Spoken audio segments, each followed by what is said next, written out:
It is a crime, a misdemeanor crime. 66% of the American public actually thinks it is crime enough to be undocumented.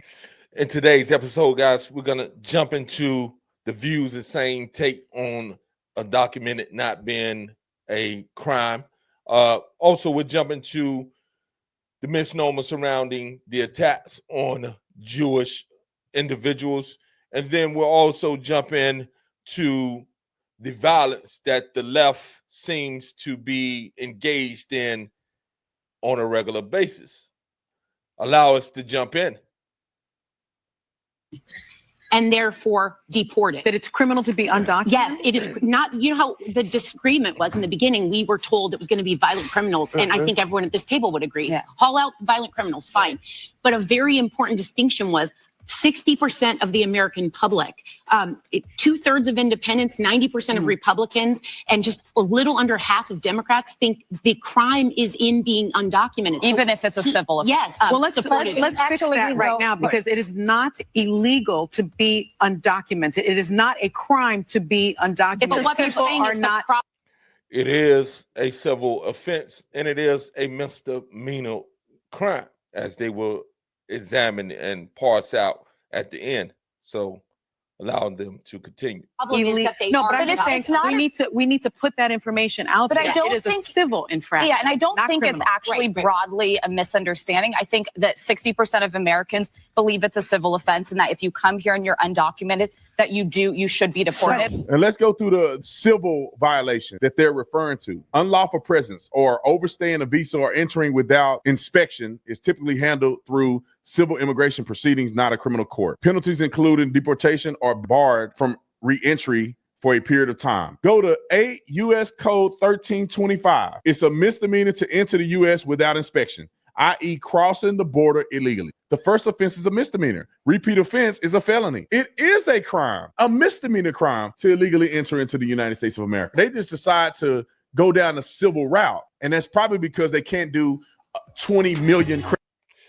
Again, he broke it down clear.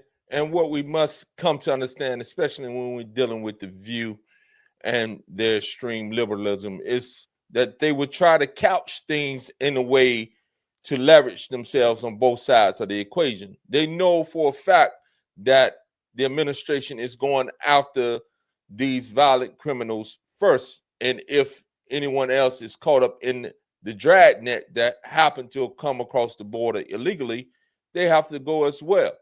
But these individuals will continue to push this narrative that being in this country, crossing this border illegally, is not an offense. It is an offense.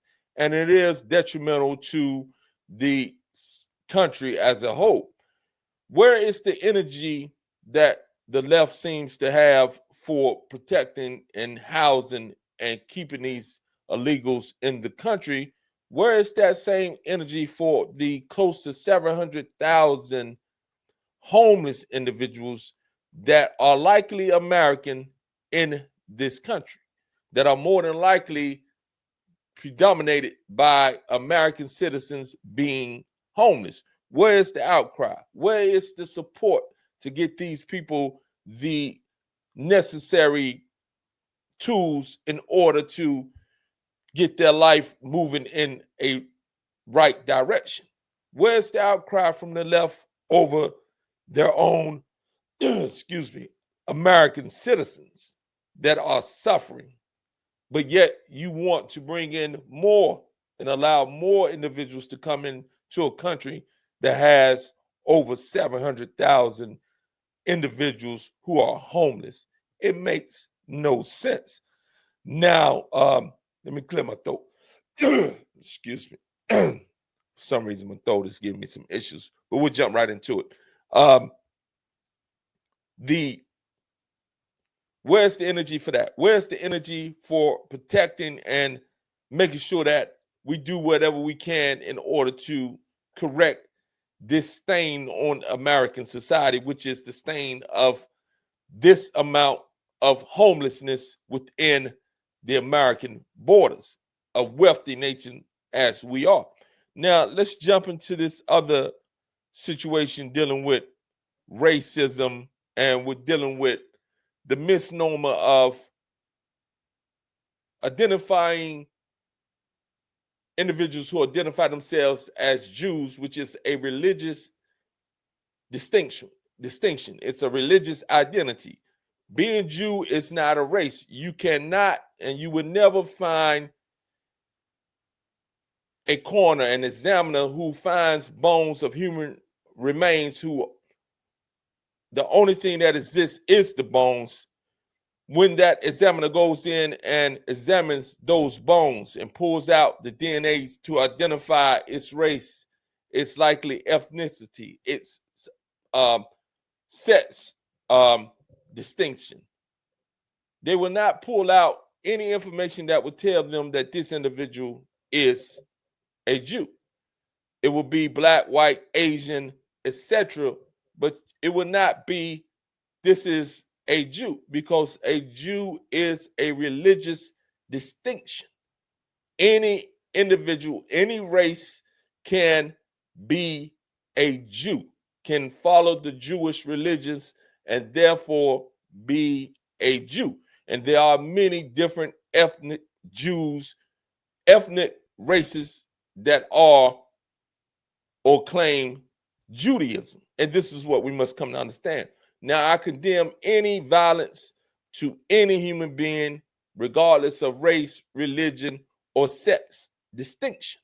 So I'm not trying to downplay the anti-Semitism that may be going on in the college campuses and that heinous attack on those Jewish individuals who were marching. But again, the Jewish individual, when it comes to their identification, is no different from the Christian individual. They could be of any race and claim and follow Christianity, just as the Muslim. They can be of any race, claim and follow Islam, and their distinction is a Muslim. If they're following Judaism, their distinction is a Jew. If they're practicing Christianity, their distinction is a Christian. It matters not what race they actually are. You understand what I'm saying? So the Jew is not a race. It is a religious distinction. It is an identity. Allow these individuals to jump in. That all of a sudden, well, the hate against other minorities is just as bad and we should elevate that as well. I'm not saying that we shouldn't talk about it, but sometimes it is okay just to talk about anti-Semitism. It is okay to talk about it, but it's not okay. Why is anti-Semitism the only prejudice that matters? I think why does it feel like that? It's not, but the intent. It does. I'll tell you what I am saying is that I think we should not downplay anti-Semitism, and I am saying that it's a good thing that the Trump administration is focusing in on that. On the particulars of this case, I think that there are other forms of racism that matter. I think that there are other things that matter, and it feels like everything is kind of sent. Hello, everybody. Peace and blessings, everyone. Again, that is another misnomer. Individuals arguing about racism and throwing the word Jew in as if a Jew is a race. As I explained before, it is a religious distinction. So it is bigotry. It is an attack on an individual based off their faith. Now, you have a certain ethnic group, usually white ethnic group, that is being identified as being the Jews. They are many of those individuals who are clearly white in that ethnic group of white people claiming and are practicing Judaism. They are not a race that is a Jew race. They are a ethnic group of white people who religion is Judaism. And this must come to be understood. When you see the guy like Michael Rappaport, white as day, in no way, shape, or form, if he didn't wear the garment of a Jew or anything else, would you look at that individual and say that he's a Jew? No. You would look at him and say he's an ethnic white person from Europe, one of those ethnic groups within Europe. And again, this doesn't distinguish or downplay any violence against any human being for any reason, but we must stop calling things what they are not. A Jew is not a race, it's a religious distinction. And no, they should not be persecuted and or damaged and or hated on because of their religious distinction. So let's get that clear. Now, we have one more thing that we want to go into, and we're going to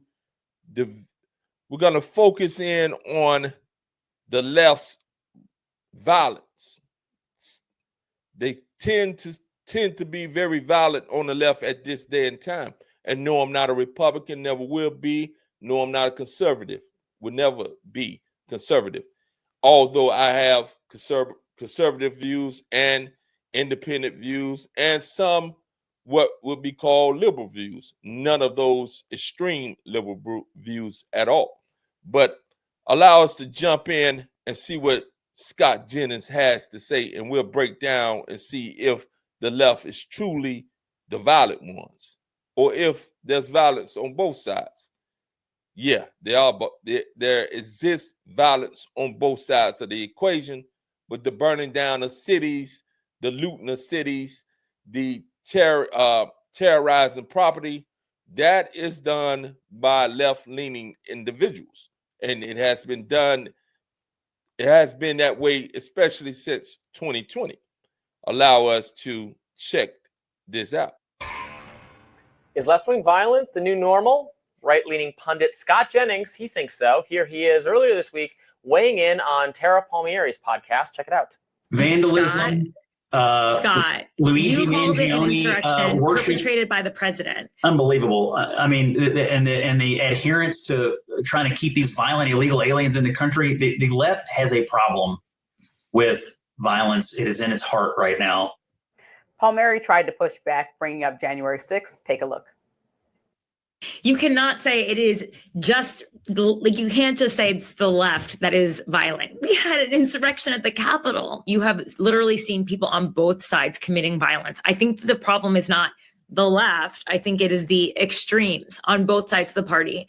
And that is what's happening. Like, they're the loudest voices, whether the leaders want them or not. And they're the ones who tend to be the most violent. I don't think. Again, individuals trying to downplay the actual behavior of either side, the far right or the far left, are individuals who are tacitly condoning behavior because of their political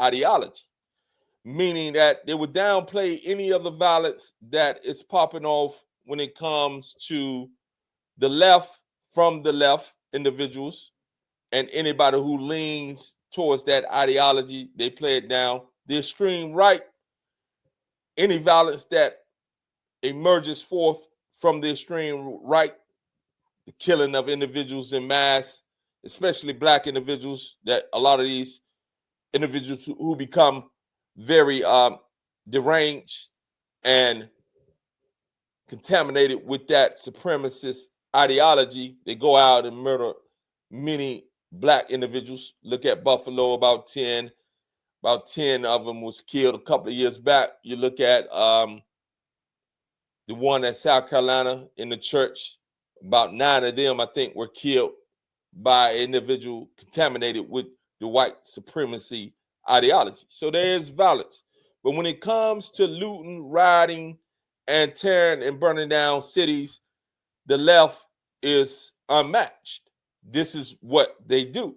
So if you try to minimize that, if you try to make that less egregious than what it is, then you're straddling the fence. Then you're tacitly condoning violence because of your political leaning. And you can't do that and expect individuals to see you as a stand-up type of individual who will speak the truth regardless of their affiliation. And this is what we have too much of.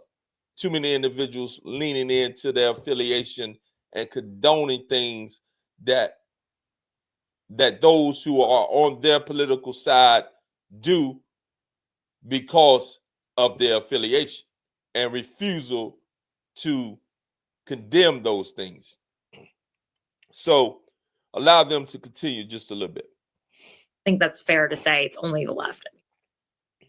Why did Amazon send me 20,000? So let me skip over this right here real quick. First, let me mute it and we'll let this play and then we'll bring it back onto the screen.